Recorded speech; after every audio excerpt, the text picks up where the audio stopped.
Buenos and half a day. The Committee on Health and Veterans Affairs is now called to order. The time is now 9:02 a.m. Today is Friday, January 23rd, 2026. Thank you all for being here this morning. Today we're holding a public hearing on Bill 25438 COR, introduced by myself, Senator Sabrina Salas Matanane, and co-sponsored by Senator Sean Gumatautau, Will Parkinson, Joe S.N. Augustine, Shelley Calvo, Tina Rose Munoz-Barnes, Vince Borja, and Vice Speaker Tony Atta. Bill 25438 COR is an act to amend subsection 9401, 9402, 9403, 9405, 9406A1, and subsection 9409 of Article 4, Chapter 9, Title 3, Guam Administrative Rules and Regulations relative to aligning cannabis agricultural requirements with general agricultural practices on Guam, and to make other necessary conforming amendments. Notice of today's hearing was provided to all senators, stakeholders, and members of the media in compliance with the open government law. The notice was also posted on the Guam Legislature website and the public notice portal. All materials for today's hearing have been uploaded to the committee drive and are available in print if anyone needs them. A recording of today's hearing will also be available on the Guam Legislature Media YouTube channel. Before we proceed, I want to recognize the committee members as well as senators that are present, Senator Joe S.N. Augustine and Senator Tello Taitagui. Thank you for being here. For today's hearing, the rules are simple. We do have a 5-minute time limit for questions, members of the public. When you come up and testify, please speak clearly into the microphone and state your name as well as who you are representing. As we begin receiving testimony on the bill, I ask that if you signed in to testify, to please come forward and have a seat at the table.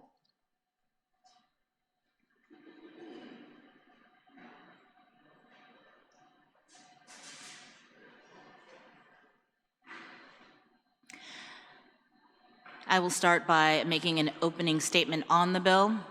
Again, thank you to everyone that is here to testify. Yeah. Bill number 254-38 focuses on one simple idea: treating cannabis like the agricultural crop that our law already says it is. Cannabis, recreational cannabis, was legalized on Guam in 2019 with the goal of creating a locally owned industry, one that would create jobs, support farmers, and keep economic opportunity here at home. But several years later, we are still not seeing the industry operating in a way it was originally intended. Instead of growth, what we have seen is delay. Over the last several months, our team has been working with industry professionals to find a path forward to turn the industry on. This bill is a result of that dialogue. Industry professionals have consistently shared that the cannabis industry on Guam has been stalled not because of lack of interest and not because people are unwilling to comply, but because the current agricultural rules are overly complicated, costly, and different from every other form of farming on our island. Under the current system, cannabis farmers are held to stricter agricultural requirements than all other farmers on Guam, creating barriers that prevent many local entrepreneurs from even getting started.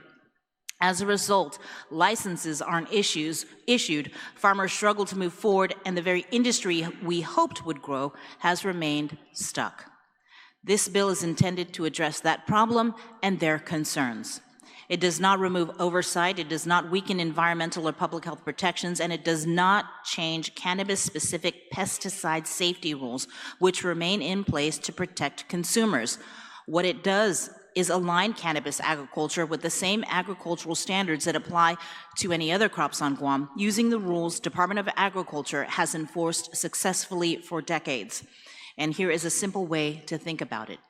If two farmers are standing side by side, one growing vegetables and one growing cannabis, they should not be operating under completely different farming systems when both are using the same land, soil, and water.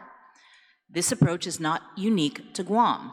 Many states across the U.S., including Oregon, Colorado, and California, started with very strict cannabis rules, then later revised them once they realized those rules were unintentionally stalling their industries. They learned that fair, workable regulations are necessary for a legal market to succeed. That is where Guam is today. This bill reflects what farmers and industry professionals have been telling us for years, that if we want this industry to finally move forward, the rules must be practical, fair, and consistent with how agriculture already operates on our island. Today's hearing is about listening to those on the ground, understanding what is not working, and having an honest discussion about how we move forward responsibly. I look forward to your testimony and thank you for being part of this important conversation. We now open the floor for public testimony. Again, please state your name and affiliation for the record, and we will begin to my right. Senator Shelton. Saduas Masi, Madam Chairwoman, Hafaday, members of the committee. I will be reading testimony on behalf of our Director of the Department of Public Health and Social Services, Teresa Areola, and for the record, I am Amanda Shelton. Hafaday, Senator Matanane, and honorable members of the committee, thank you for the opportunity to provide testimony on Bill number 254-38 COR. The Department of Public Health and Social Services takes no position in support or in opposition to the intent of the bill. Our testimony is offered for the purpose of clarification and to ensure that the committee is fully informed of the regulatory and administrative implications related to the bill's provisions. DPHSS serves both as a member agency of the Cannabis Control Board and as the agency responsible for overseeing the medical cannabis program in its entirety. In that capacity, the department must note that this bill makes reference to medical cannabis, which is governed by a separate statutory and regulatory framework distinct from the adult use cannabis program. Medical cannabis operates under its own set of laws, rules, and administrative requirements, and any reference to or impacts on medical cannabis should be carefully considered within that separate regulatory context. Additionally, DPHSS must formally note the following concerns regarding the bill's treatment of rules and regulations. The bill purports to amend rules and regulations, an executive branch function.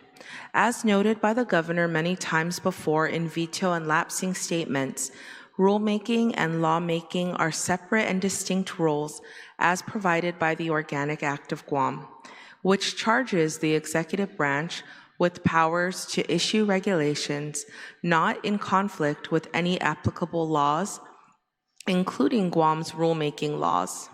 Conversely, the legislature is charged with drafting and passing bills. The bill's proposed amendments to Guam's administrative rules and regulations infringe on well-established principles. While it is within the legislature's authority to pass a bill containing the provisions in this bill, once the legislature delegates rulemaking authority to an agency, as it has with our department agency, it must honor such delegation and not interfere with agency rulemaking unless the agency's rulemaking power is otherwise rescinded. DPHSS respectfully submits this testimony to highlight these considerations and to assist the committee in its deliberations. We remain committed to working collaboratively with the legislature, the CCB, and all stakeholders to ensure that Guam's cannabis programs are administered in a manner that is legally sound, clearly delineated, and protective of public health. Thank you for the opportunity to provide this testimony. DPHSS stands ready to answer any questions the committee may have. Signed by our Director, Teresa C. Areola. Thank you, Senator Shelton. Duly noted. I will say that this bill has been presented to ADLIP. They've seen it, they've read it, they reviewed it, and didn't have any issues with it. So thank you so much. Mr. Sean? Hafaday Senators, my name is Sean Salas. I'm here representing myself with a background in agriculture and a licensed aquaponic commercial producer. And I'm here in support of Bill 254-38. This actually will be my second time testifying on this particular topic. I testified alongside other commercial farmers on Guam, like Mr. Ernie Wistick, in 2019 in this very body in regards to the rules and regulations that eventually lapsed into law. And both him and I, with a background in agriculture, testified that holding the farmers' hands by not allowing them to use commercially available nutrients and restricting them because it's cannabis wouldn't be it wouldn't be beneficial to any farmer trying to get into the industry. Ernie Wistig testified that if it wasn't for synthetic nutrients, he wouldn't be able to survive on his farm. And I don't think we would go and regulate Mr. Wistig and his cornfields and tell them he can't use that anymore in his hectares, probably hectares of farm. And I understand that there might be some environmental safety concerns, but all of that can be mitigated.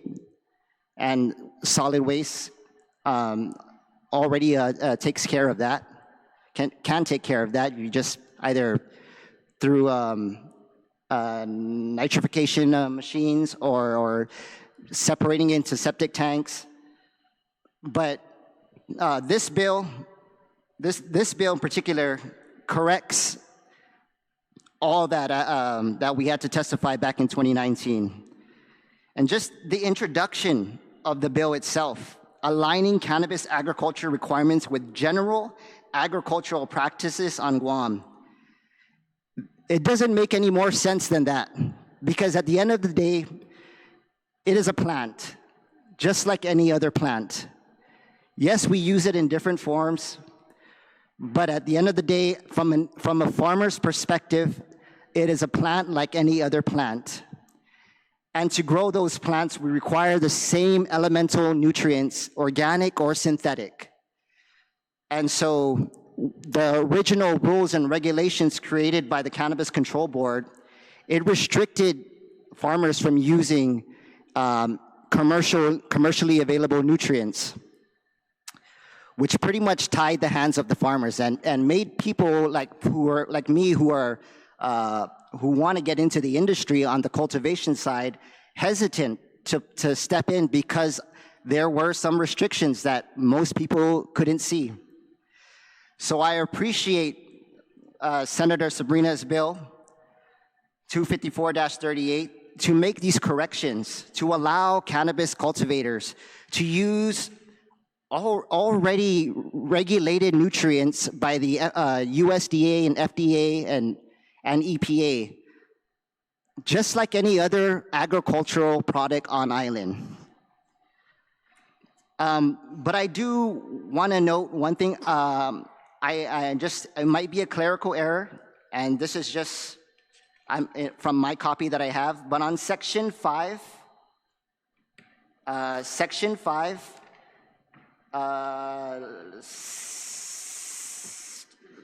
C, line C on Section 5, the producer shall not use any fertilizer and composite plant and animal material that contains a synthetic substance not included on the national list of allowed substances 7 CFR, Section 205.601.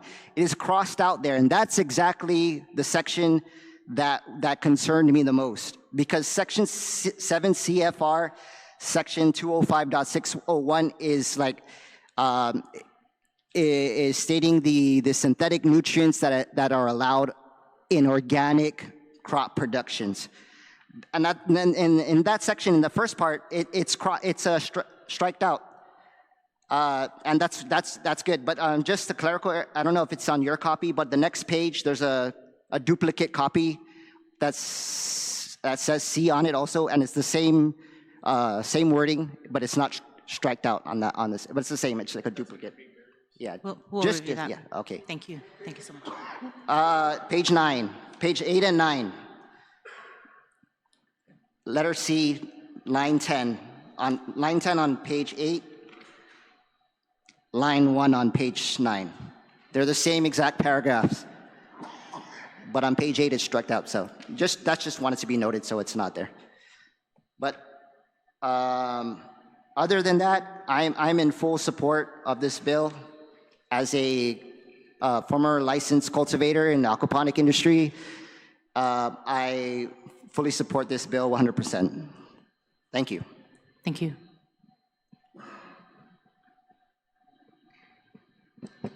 Buenas Day. My name is Ed Santos. First of all, I'd like to thank Senator Sabrina Salas Matanane, Senator Tello Taitano, and Taidagui, Dispensa Taidagui, and Senator Joe San Augustine for being present. First of all, I want to shed a little light, and one of the things that comes to everybody's mind is if cannabis is a gateway drug. Well, it's not. And there's scientific proof, but also the National Institute of Drug Abuse, which is NIDA, states cannabis use does not inevitably lead to the use of other more dangerous drugs. And this can be found on the web, and as well as the and there's other proofs as well. I have a little history with a certification in drug and alcohol, but also to the patients and members that I help educate as a medical cannabis patient-focused advocate. And it always comes to, am I going to become addicted, or is this going to be a hamper? It doesn't. It's more cheaper to find ice on the streets now than it is to find cannabis. We have an addiction problem with ice, and I believe cannabis will deter that, as well as cut down alcohol. But I am in support of this bill, bill number 254-38 for the agriculture. We cannot start this program without the product. The dispensaries will open bare shelf without agriculture. It is important. And that's one of the reasons why I want to ask that this bill be placed on the January session, so that way it can be pushed. Now since the KC Conception Act in 2014, nothing has moved. I've been around and have been waiting and hoping and praying for this, for the medical side, for the patients that are in need, for this to move forward. So I just hope that this will go onto the floor in January so that we can move this forward as promised since 2014. And that is all. Thank you. Thank you, Ed. I also would like to acknowledge the presence of my colleague, Senator Will Parkinson. And Ed, we kind of briefly discussed it earlier. I hope that you get your resume and all the necessary requirements to serve on the Guam Cannabis Control Board. They do have a meeting next week, Monday, January 26th at 10 o'clock in the morning. So I look forward to seeing that appointment. Bert. Good morning, Senators. Happy Friday. My name is Robert Dallas Reyes. I'm here in support of Bill 254-38. Just like what Mr. Sean Salas mentioned earlier, this bill does allow the farmer to basically cultivate the way they can, right? We know how to do this best. And with this bill, this correction, this allows us to basically do the best we can for the consumers and for everybody as safely as possible. So, Mr. Sean Salas said it best. I do strongly support this bill. I hope this goes through, and I hope the best for Guam. I hope everybody gets the medicine they need. Thank you. Thank you. John? Good morning and Hafa. My name is Jonathan Savares. Senator Salas Matanane, thank you for introducing this bill. Senator Parkinson, Senator Taidagui, Senator San Augustine, thank you guys for all being here and being co-sponsors as well as the rest of the co-sponsors of this bill. Let me just bring up something that I've noticed over the last 10 plus years of doing this. What I've realized is no matter how much the government says they're here to help us to get this program up and running, they haven't. The agencies, I've sat down with multiple directors from public health, Dr. James Gillum, Miss Linda Donorsi, Senator Parkinson. You were there with me during some of these meetings because I called you. This is even before you became the Cannabis Control Board member, patient representative. We were in those meetings lobbying and pushing for this. And at the end of the day, all we got was lip service and nothing. We're 10 years down the line and nothing. Not a single person has been able to get medication out of any dispensary because of the regulatory hurdles that have been put in place. So when the agency says this is our jurisdiction, I'm sorry, this is the lawmaking body here. The 38th Guam legislature and the Guam legislature are the rule-making bodies. And if we have to do something and step up because there's a lack of progress, this is what it's come down to. We've seen it with so many things getting standstilled, and this is the overbearing government regulations that hold so many things down from proceeding within our government. And this is why common people are so disenfranchised with the government and their agencies, because when we have a good program in front of us that can benefit people and help people, we want to drag our feet. So no disrespect to public health's testimony, but the reality of it is you were on the CCB. The testimonies were heard. We had 60 people in this public hearing room in 2019 to say that fix this before we lapse these rules into law. And yet, nothing was done. This was 7 years ago. 7 years ago, but not once have I seen the CCB make any single effort to fix the things that were brought up in the public hearing. Yet they lack quorum to have a meeting. Yet the medical, and you don't talk to me about medical, because I'm the longest running medical cannabis patient on this island. I'll tell you, I've had to fight tooth and nail with every single director, especially when doctors were just abandoning the medical patients who were card holders. Not the director, not the people who were being paid by the medical cannabis program. They weren't the ones. It was people like Ed Santos, Sean Salas, myself, Senator Parkinson, who were standing up for people who needed the medicine. Now you, Senator Matanane and Senator Taidagui, you guys are standing up. The round table last week was the start. But guess what? This is not the first piece of legislation that needs to be had. Don't talk to me about jurisdiction, about medical and recreational. I know about that provision. It was something that I asked for when 35-5 was put into play. I know the history of every single bill that's been put into play.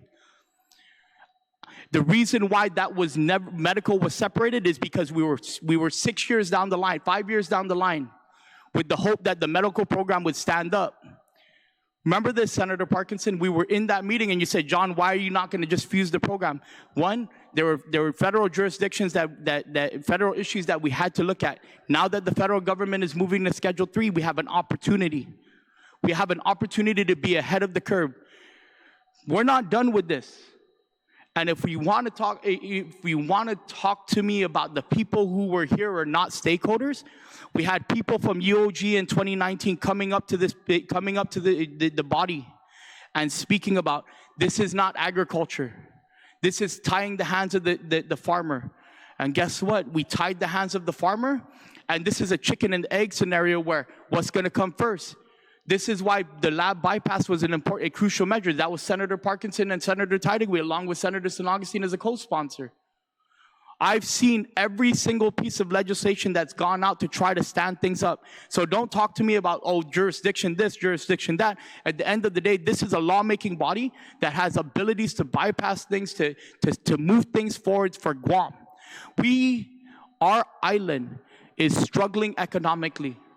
We need to start diversifying our economy, putting new revenue in circulation that's start to finish here on Guam. And this bill is one of those key things that are going to help the farmer move forward. UOG, Uncle Ernie Wistig, they were here, longtime farmers. But Department of Agriculture and the CCB and the body then chose to let the rules lapse into law, and this is where we're at today. We're fighting tooth and nail for these businesses to stand up. Nobody even sees how much money has been lost and how much economic investment has been lost into our community, because these farmers can't show how much money they've been putting up, how long they've been waiting. And if we want to continue this standstill, then let it be. Let the agencies start to answer, because all these people are going to start pulling out. Most of them are, there's been a lot of people who have said, abandon ship on Guam, local money, who said, we can't do this anymore. We can't do this anymore, and we can't sustain. And yet, the agencies don't care because it's not their money. That's the sad part. And you know what's even sadder? The medical cannabis program has been budgeted for four or five years now. And not once have I seen anybody from the medical cannabis program, even the summit coming up next week, has zero done that they're going to talk about medical. It's all broad stroke about the industry as a whole. But are you guys going to, I recommend that somebody teach people who really need the medicine how to become a patient. Show that program. If it's a patient who wants to cultivate for themselves, there's a provision for that. Those are things that are going to help patients today, but not once have I heard public health ever promote it. But I've heard everything to wreck. But don't stand up here and tell me you're helping patients, because I'll tell you, Ed Santos, myself, Dave Cruz, Sean Salas, Bert Dellis Regis, we help patients. You guys just want to say it. I'm tired. I'm so tired of coming up here and dang near begging to get people help, to get this industry up. Yet, public health wants to tell us this is a jurisdiction issue. The 38th Guam legislature has the ability to do something to move this industry forward. And I ask for your support of every single senator in this body to vote this, push it forward in the January session, because the farmers can't wait anymore. They're bleeding money, keeping facilities open. People are going through permitting. And I just ask for the support and hopefully the ability to push this on the January session. And thank you, Senator Matanane, for pushing, being brave enough to stand up and say, enough is enough. And thank you, senators, for all being here to support this endeavor. Thank you, Mr. Savarez. Mr. Cruz. Hello? Okay. Okay, first of all, I'm a farmer, so I'm not much of a people person. So, if you find me nervous, don't mind it, okay? So hi, my name's David Cruz. I represent Pacific Cultivation, and I was one of the first applicants since the program started. This journey's been many years for me, like 5, 6 years, even longer, 15 actually. So I've been farming since I was 16 years old. My mom and dad didn't have much, and we just farmed vegetables such as sweet potato, mango, so organic was a thing that was natural to me. But, as I grew older, this industry got more difficult from a at-home setting to a commercial setting. So I had to teach myself how to analyze the law and follow it. So, when this program is created, strictly organic, I was like, okay, so this is something I'm a little accustomed to. So, but now they're talking about 10 feet fence, M1 zoning. I'm just like, what is the M1 zoning? When I was younger, I was like, okay, it means that we can have more than a 3-phase power, which allows us to I guess, build our electricity higher for farm, like more power to be running through. So given that, most farmers here can't afford an M1 zone or agriculture land and start from scratch. And a lot of us, we're not contractors. I just had to learn what the permitting process of every government agencies and their requirements to this building. So as the industry first started, I scoped the whole M1 zoning area. I asked all the realty people if they would rent to cannabis, and they said no for whatever banking reasons or whatever reasons they have. But the ones that did say yes was more like they were trying to guide us into a partnership. It's kind of like strangling us farmers in an option, like, hey, you cannot go into my warehouse unless you give me, a piece of the pie. So it forced me to step back. Then I realized, okay, I had to look at myself and my individual capacity. If I'm able to undergo exactly what the law is trying to guide us to, meaning real estate down to power, water, following EPA's own directive towards pesticide application, what to use, and so forth. So I took a step back, and we were fortunate to buy a smaller building, but we were able to be in the M1 zone and still follow all the rules and regulations. So it was a huge hurdle for us. It was like a celebration for us and the farmers. Is we found a way without having to be controlled. Yeah. So that being said, first I'd like to commend everybody. Everybody that took their hands in the rules and regulations.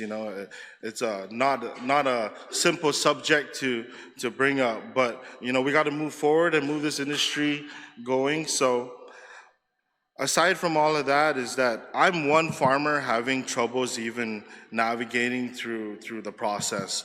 So if I'm one farmer, there's 200,000 people here, so it's impossible for at-home farmer to kind of come out and without guidance. So good thing, I had a good engineer. I had to learn how to talk to a mechanical engineer, electrical engineer,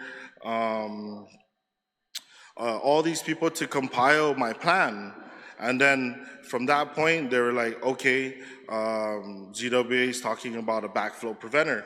And I was like, okay, that's great, because it won't allow all our pesticides or anything that we're using to come back into the water. So these are all regulations, yes, and the current rules and regulations address all of that still. I went through that paper overnight, and they address all the safety issues that any agency is requiring. All it's allowing is a choice for a farmer to choose either synthetic or organic nutrients, because there's a lot of great synthetic farmers. And I understand, don't dump it into the drains, but give us some kind of guidance. Like, we can make septic tanks, we can pump it out, just like how every other agency that deals with chemicals, they go to EPA. EPA says, okay, Mr. Rubbish Man can collect these. So we have to go set a contract, say, hey man, I'm gonna have I'm using synthetic fertilizer, I have a septic tank, and I like to pump it out. So to me, that's responsible still. And cannabis is a drought plant, so there's not much runoff in the end. Most great farmers know that there's a crop steering methodology. There's generative crop steering, vegetative crop steering. So the runoff is very minimal at most. And farmers, like everyday vegetable farmers, they use synthetic nutrients, but do they clean the water to allow that nutrients to be absorbed in the plant? No. So they're using tap water that's higher pH. All the nutrients get stuck into the soil, and then it starts to build, and then that's what becomes an issue. So when they created synthetic nutrients, they created a standard. A standard meaning RO water 6.0. It's been drained from all of its own metals, all of its particles, and then when you mix the nutrient, it allows it to be like safe, stable, and usable. So yeah, you know, I read that bill. I fully support it.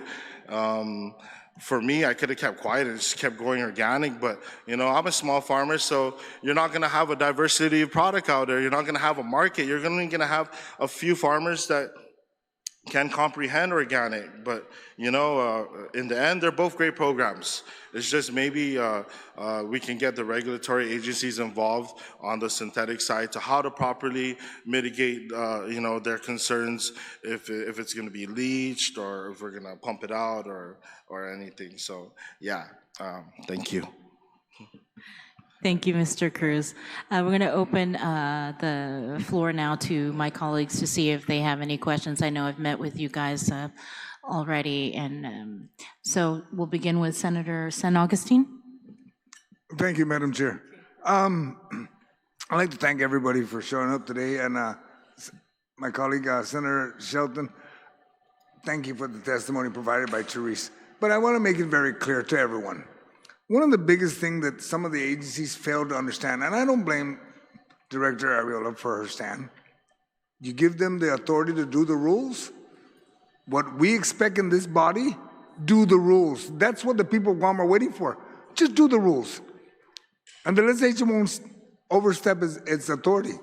But when the rules don't come out, then expect this body to come in. And I think that's what the people of Guam is asking.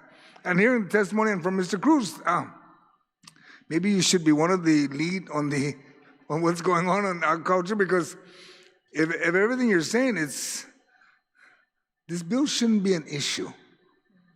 You know what? On either side, may it be Department of Agriculture, there's only so much they can do, public health, there's only so much you can do. But when you get the farmers that say, this is what we need to move forward, then this body will say, then let's help you move forward. That's why I joined this bill. I joined the bill when it first started with Senator Clint Rangel. We said, let's get the cannabis moving. And I've been supporting, you know, I don't smoke cannabis. I'm getting too old for that, but I understand that the cannabis, there's medical cannabis. I talked to Mr. Santos about that. And, you know, I just want to get this program moving, get this industry moving, and stop making the excuse. He said, she said, no.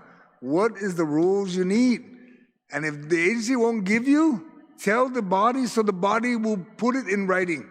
So there'll be no more excuses. Stop pointing fingers and let's just get the job done. And thank you, Madam Chair, for allowing me to support the bill. Thank you. Thank you, Senator San Augustine. Senator Tello Taitagui, again, she held her roundtable meeting last week, I believe, or about a week and a half ago, and kind of bringing this to light. So, Senator Taitagui, your questions?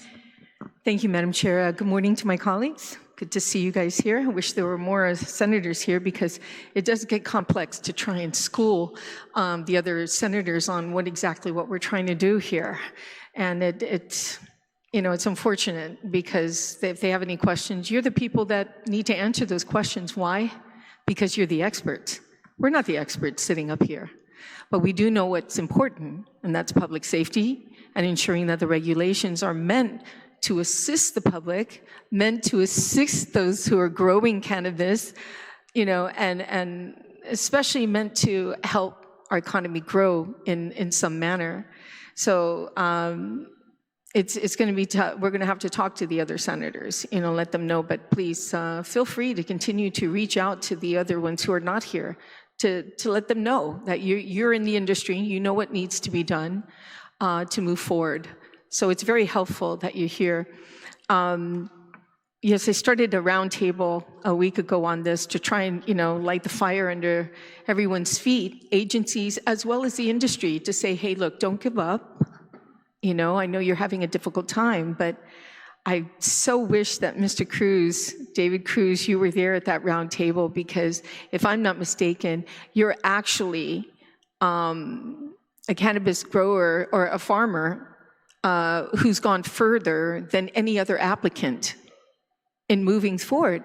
And you took the due diligence to understand by going off island and studying what they're doing in the mainland, why it's important it's et cetera down the line. So you've done your due diligence. And I really commend you. Don't underestimate you, because you're a smart farmer. You're a smart individual. You simplified it for those who are listening today to understand what the problem is in a simple manner so that everybody understands. So please don't underestimate yourself. You're the expert that I will go to ask. And I do have some questions. When you said earlier that this bill basically it's like the difference between synthetic versus, what was the other word that you used? Organic. Organic, so it is organic. So can you kind of explain again in layman's terms, so those who are listening, what's the difference between synthetic or organic that this bill really addresses? Okay, so the difference between synthetic and organic is the way that it's delivered to the plant. So, for example, synthetic was created by scientists. So they created a baseline of first they start off with cleaning up the water. They take the water, they pass it through the sediment, the carbon filter, which takes out chlorine and chloramine, and then it goes through the sediment filter that strips out the iron, the smaller particulates like copper, zinc, and as it passes through the membrane, it completely strips it into what we call dead water, which is a standard at 6.0 neutral pH, which most plants, there's a pH that is acceptable for the plant to ingest those. So,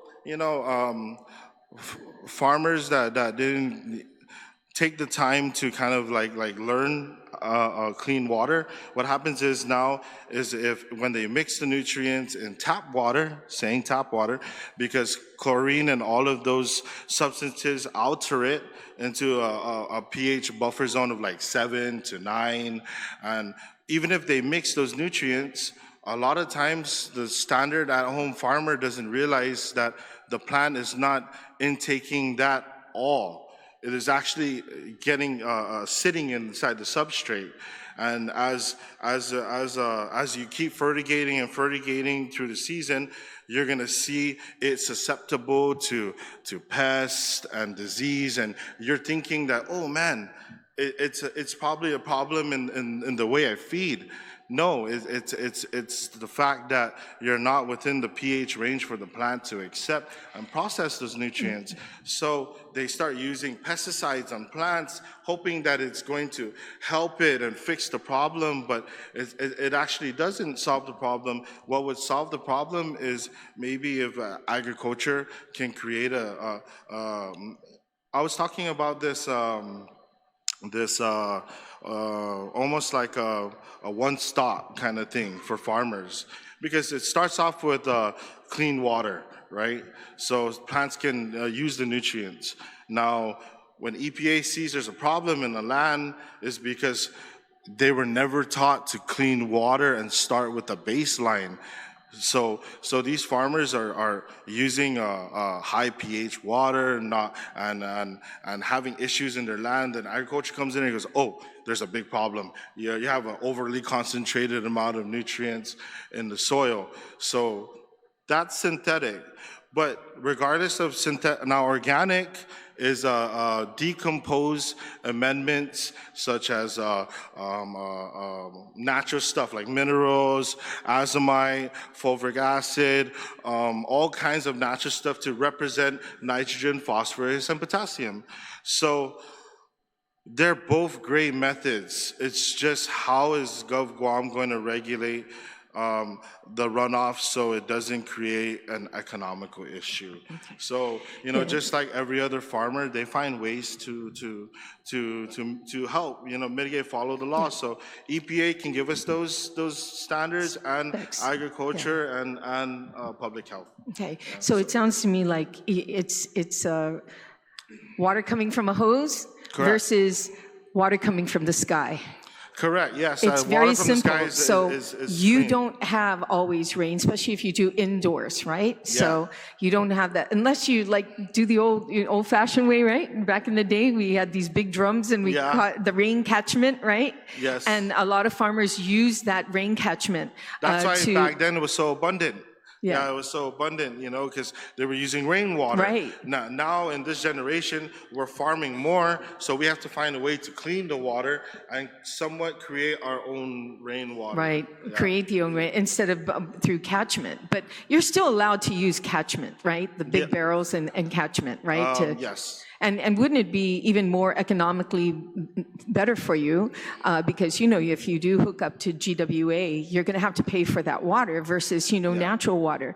So is there any regulations on using rain catchment water? That I And don't you know can of use yet. it, right? Here in Guam, I think we Without can catch any- our own rainwater, but in the mainland, it's like in California, it's illegal. So It's illegal to do? Yeah, to catch Wow. rainwater. They should come to Guam. Yeah, I think because we're abundant. Yeah. but my colleague here has Yeah, something to say, I know. I'm going to get to Bert because Bert definitely understands. Okay, so this is the issue that our farmers are having.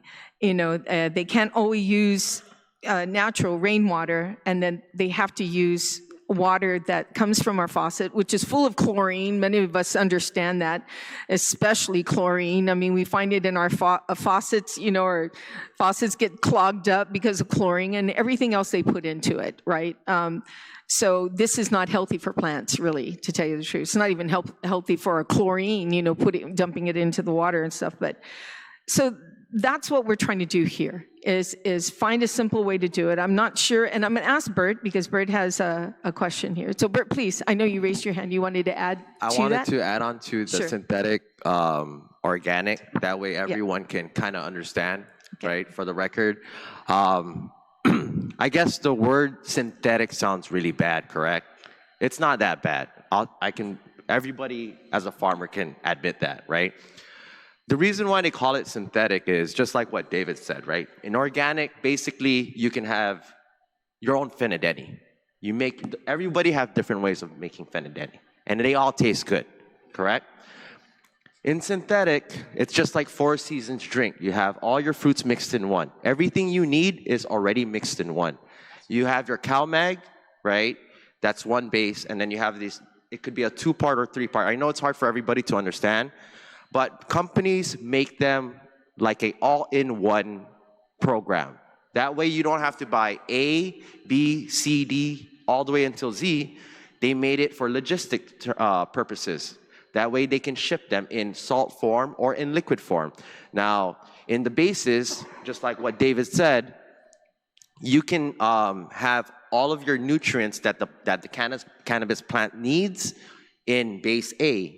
And then in base B, of course, it's a different type of ingredient that creates that particular base. And then depending on the cycle of the growing process, when you go into flower, you need your potassium. Everything that is in the bottle is an all-in-one.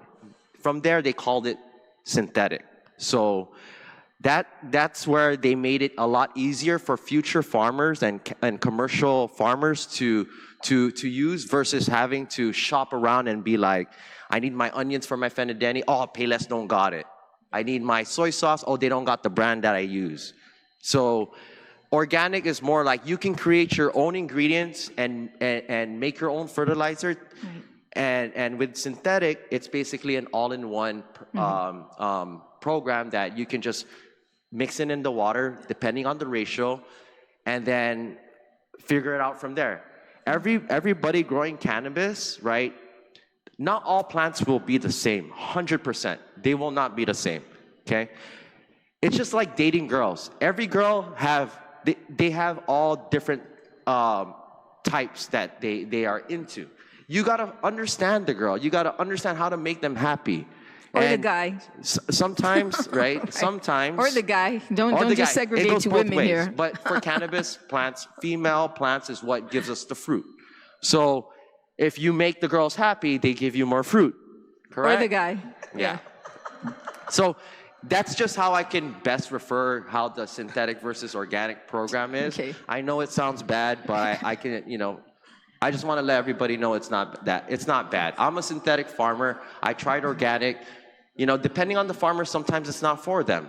Organic, if I wanted to use irrigation, I can't put all those organic inputs into the irrigation because I'm gonna clog them. And all of us here, we're all scientists in the farm. We want to experience them. We want to make our life easier. If we go through the organic way, yes, things can happen, but the way the previous bill was written, it's blocked. We can't do a lot of things. The synthetic term, I know it sounds scary, but it's not what it sounds like. It's just an all-in-one program that you can just add water and just send it from there. Thank you, Bert. Go ahead, Dave. But nonetheless, both represent nitrogen, phosphorus, potassium, iron, zinc, copper, everything needed to grow. It's just in a form that it's chelated, readily available to be used. So in organic, we rely on amendments, and Bert is right. Amendments aren't easy to get. They're broken down, decomposed matter. So decomposition takes time, to occur in the soil. Both methods are really great, and I'm still going to push for the organic and also still grow synthetic. Why? Because organic is not being practiced as much, but I feel like they're both great, and the public should learn some organic kind of farming too. Thank you, Dave. And what's the difference between, are we allowed to grow cannabis based on what we have right now in an agriculture zone? Yes. All over the world, they've adopted synthetic and organic. It's just the government's approach on how to mitigate the problems such as runoff, like guide us, don't just tell us no without reason. Okay. No, I was talking about M1, Yes. and agriculture zone. It's two different, right? Yes. Are you allowed to grow currently in the law today? Are you allowed to grow in an agriculture zone? Yes. Okay, so you're okay. And then there's also M1 because I'm finding out that it's more prudent to grow indoor for cannabis. Yes. Okay, and just hold on one sec. I'd like to ask Deputy Director Shelton. It was mentioned earlier by someone about the summit, and I saw you kind of struggle, so that may be some misinformation about what's going on at the summit. So please, I'm giving you the opportunity. Okay, thank you very much. So the summit, as mentioned in your roundtable hearing, will be on January 29th, next week, at the the Central Community Arts Hall in Sinahanya. And this is the Cannabis Industry Regulation Annual Summit. The reason why there is nothing about medical cannabis on the agenda is because this is a summit required by the Cannabis Industry Act of 2019, that annually this summit would be held as an educational forum for the industry and anyone in the public who is curious or wants to learn more. And so this is not a part of the medical program. This is a part of the recreational program. So that is why our agenda is specifically skewed to the cannabis recreation program. Thank you, Deputy Director. I just wanted to make sure everybody understands what's going on at the summit. I know you keep raising your hand, so go ahead, John. Yes, and I do understand that that's what this is geared for, but the reality is one, if it's a public health program, the budget that this body released to public health was specific towards the medical cannabis program, not the recreational cannabis program. And that's my concern. Is for years the public health has been asking this bodies for a budget to work on the medical program, and yet we're going to hold a summit, and we're not even going to at least work on patients to talk about at least how to get medical cannabis patients or people who have debilitating conditions, help them to get cards, right? Walk them through that process. The patients who are growing for themselves, who grow more than 3 plants, because that's the recreational limit. We're not promoting the idea that if you're a patient, Not once have I heard, if you're a patient, that you can grow a higher limit, but you have to work with public health. Not once. And I have an issue when we're going to create a summit and put a summit together out of public health. And I get it. The statutory requirements out of this Public Law 35-5 says that there has to be a summit on an annual basis. But if the money is coming from a certain program and it's being held by public health, at least, Messiah, how many times the government of Guam holds something and throws something in there on the side, right? Add it in. Teach people how to utilize the resources that are out there, but not once have I ever heard the medical cannabis program promote their office, promote that there are doctors who are out here willing to certify medical patients, and there's a way to grow a higher plant limit other than the 3 for recreational, because at the end of the day, medical patients have a higher need for more cannabis because they get into the extraction. They're producing larger amounts, because as a medical patient, you are going to need quite a bit more, because it's like treating like a medicine. How many times somebody take their metformin a day? 2-3 times a day, right? It's understanding the dosing. Somebody on a recreational level is going to only consume not on that higher frequency, but they promote the programs that we have in place, especially if it's coming out of public health. That's my concern with it, right? And I understand the statutory requirements, but at the end of the day, if public health is putting it on and the people who are working on this are being paid out of the medical cannabis budget, then I would strongly urge to at least do something for medical and promote the medical and help patients find this way. Thank you, John. And Madam Chair, I'm Just sure to clarify, Senator, yeah, go ahead. Really quickly, none of the medical cannabis money for the program is being used for this summit. This summit is being run as a partnership between all of the regulatory agencies of the CCB. And so this is a CCB summit. This is not a public health summit paid for by medical cannabis program. Exactly. This is a program, we as the staff of public health are members of the CCB, the director, and so she is a member of the board. We are partners with DRT, with behavioral health, with all of the other agencies, and we are putting this on together at no cost. We're using a free venue. We're using, there's really nothing. We're not even providing food. So it's really just an informational summit that no frills. Thank you. No money Thank you being for used. explaining that, because it was brought up during the roundtable, and if there's any funding to talk about medical cannabis or having a summit, then we'll seek some funding for it later on. Madam Chair, I know my time is up, but if you just indulge me, I really wanted to see that Department of Administration be here, as well as Department of Agriculture, because we're all talking about agriculture. Why are they not here? I have several questions that I had for Department of Agriculture to be here. Many of the questions I'm going to go ahead and submit it to Chelsea Munya at Department of Agriculture. I'll send you a copy of my questions as well, Madam Chair, so that we can get some answers from them on their perspective, because moving forward, you guys, we need to bring the administration into this. We need the regulatory agencies to come in here and play hand in hand. And I thank Public Health for being here, but we also need EPA. We also need agriculture. We also need Department of Administration to be in there to make it work. It's not segregating anyone. We cannot afford to segregate, because that's what happened last time. We segregated. And just kind of a joke there, Bert, the reason why I kept saying female instead of male is because we all know that in the cannabis industry, if you have a male plant, it will kill off all the other male. You have to have female plants, female plants in the cannabis, because a male plant will actually kill off the bud for the female. So that I know. David, go ahead. But if you stress a female and you induce male flowering and cross it to another female, you get a straight feminized strain. And that's a little secret. Hint, hint. Okay, thank you. I learn something every day.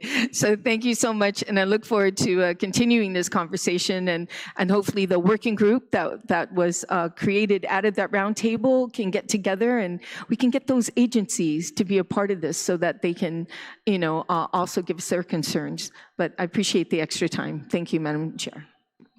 Thank you, Senator Taitigui. We did invite the Department of Agriculture Director, Chelsea Munyabrecht, to today's public hearing, and she has received a copy of the legislation, as well as members of the Guam Cannabis Control Board.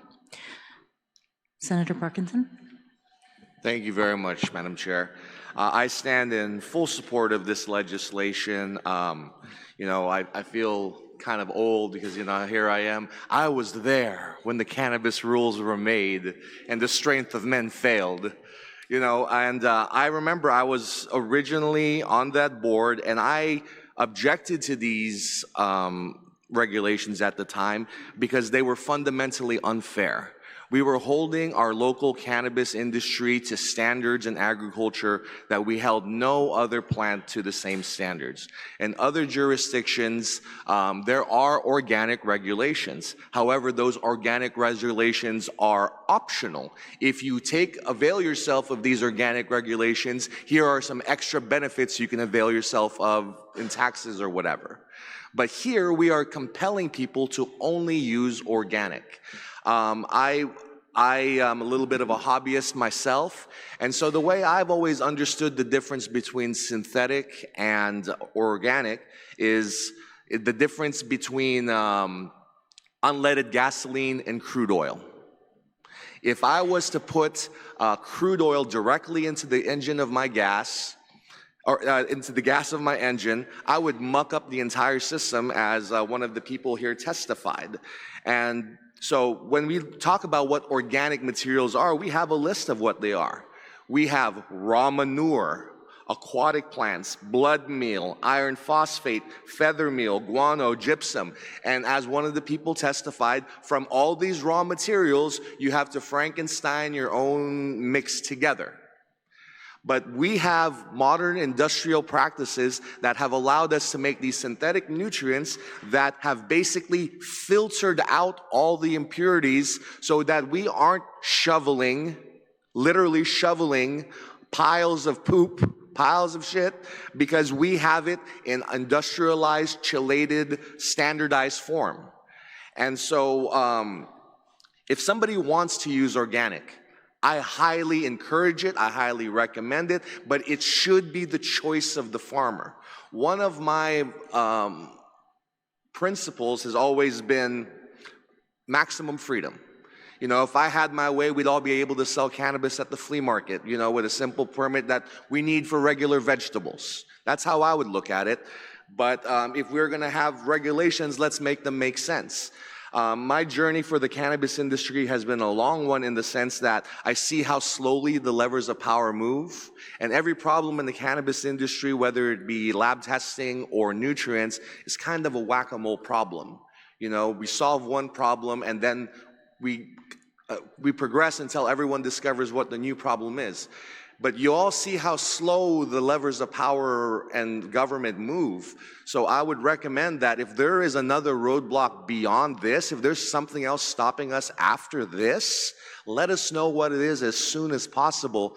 Because even if you tell us tomorrow, we're looking at a year and a half out before we're going to be able to take anything actionable on it, just because of how priorities and budget seasons coming up. These things have a window to be done. So if there are more problems beyond this, please let us know. But I highly support this legislation, and I recognize that there seems to be a problem with regulatory agencies being able to sign off on things in time. And so this is not just a problem with public health, this is a problem across the board with procurement. It is a systemic sickness. And so if the government is not able to do these things in a timely manner, we should look to dismantling as many of these regulations as possible to stop that from preventing businesses from going through. Because, that's why we did things like a pause on the mandatory testing and why we're trying to revert these things now is because these regulations have put us in such a straitjacket that we can't do anything. When's the last time we as the government were actually able to build something? We have been so scared and cowed by the shadow of corruption that we've put the straitjacket on us so tight we can't do anything. And so I think that we really need to start looking at not just deregulating the cannabis industry, but other things so we could actually build things like a hospital and a school and stand up an industry and actually do things. Because right now we're in perpetual gridlock where nothing gets done. So if we can't get it done as a government agency, let's start taking all these regulations apart. Thank you very much, Madam Chair, and I support this legislation, and I encourage my colleagues to submit and support it as well. Thank you, Senator Parkinson. We now have our ranking member, Senator Tina Rose Munoz-Barnes. Thank you very much, Madam Chair. Thank you for the opportunity for me to share with the panel my sentiments on moving and facilitating this bill forward.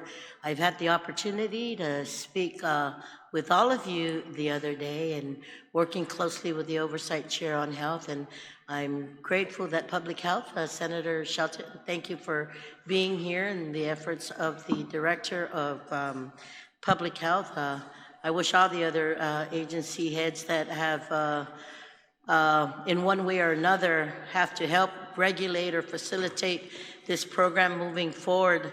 I wish they were here. I know that this journey, gentlemen, has been a long time. Mr. Santos, I will disclose for the record my relationship to him. His wife and I are first cousins, but we have been on this journey for a very, very long time.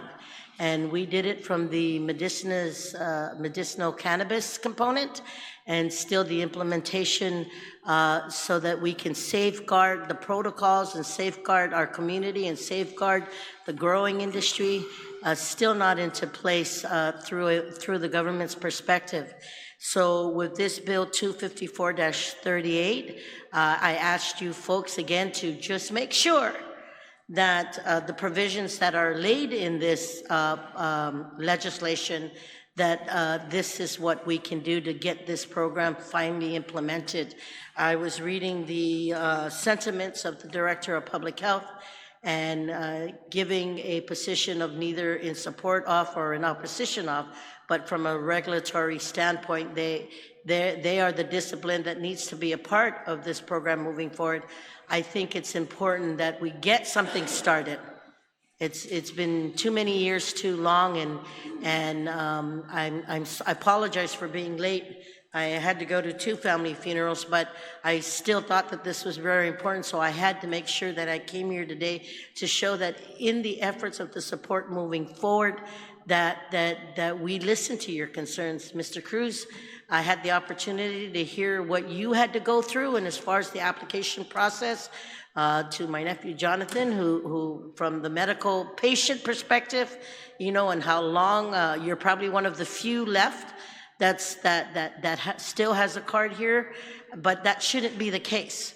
All those who are truly suffering from debilitating health issues should have that opportunity and not be afraid to utilize medicinal cannabis for that reason. I also heard from the cultivating perspective and how we need to move forward and maybe taking the struggles, Dave, that you had to go through and maybe implementing that into this first, this is definitely not the first bill. Several of my colleagues here have introduced legislation that I support because we're making Band-Aid fixes before this program even starts, and it shouldn't have to be like that. So I'm really hoping that this bill, that I have fixed my name in support of, is going to be the final legislation. I know that both colleagues, Senator Tydegui also has an effort in helping to assist this program trying to move forward. We need to do it. We need to do it right. You guys have been here for a long time and you still haven't given up. So we're here for you. So thank you. And if you want to comment now, you're more than welcome. the need to place this on the January session. We've waited long enough, which is next week, if we can have that put on, and that's all. Thank you. Thank you, Madam Chair, and again, thank you for giving me the opportunity to support this efforts moving forward. Sanamasi. Thank Chair. you, Senator Tina. If I may, just real quick, there was a comment that was made, and I just don't want to, give them false hope at this point. It will not be on this January session. We go into session on Monday, so there's just no way we can get this on. But there is a March session that most likely we will put it on the March session, but we're not going to bypass the open government law. The people of Guam need that 5 days notice. We work for the people of Guam as well. So just to let you know, because I don't want any false hope here. Yeah, we start session next week, Monday. So, and tune in, by the way, those who are listening, tune into our session. So thank you. Thank you, Senator Taitigui, for your comments. But I will say that I'm listening to you, and I hear you, and I understand how you want to move forward with this bill as quickly and as expediently as possible. So I will do what I can to try and get this on the January session agenda, notwithstanding any kind of rules and regulations. But that concludes today's public hearing on Bill 254. I really appreciate your time and your testimony, and for those who submitted any other written comments, they can. Your input is important, and it guides how we move forward, not just on this bill, but on the broader conversation surrounding the cannabis industry on Guam. And as we have heard today, this industry has faced a number of challenges, and it's clear that some of those challenges go beyond just one section of law or regulation, and that's why we've also formed the Cannabis Working Group. I know that Senator Taitigui in our roundtable meeting had discussed that possibility, but I tell you, this bill has been months in the making and in conversations that we've had with some of you at this table. And again, I do appreciate your input. But again, this work is about listening, evaluating what is and isn't working, and making sure that our laws are practical, fair, and workable for our community. As for Bill 254-38 COR, today's public hearing has now been conducted. I will be working with all of you to move this bill forward. Thank you again. The time is now 10:13. The hearing from the Committee on Health and Veterans Affairs is now adjourned.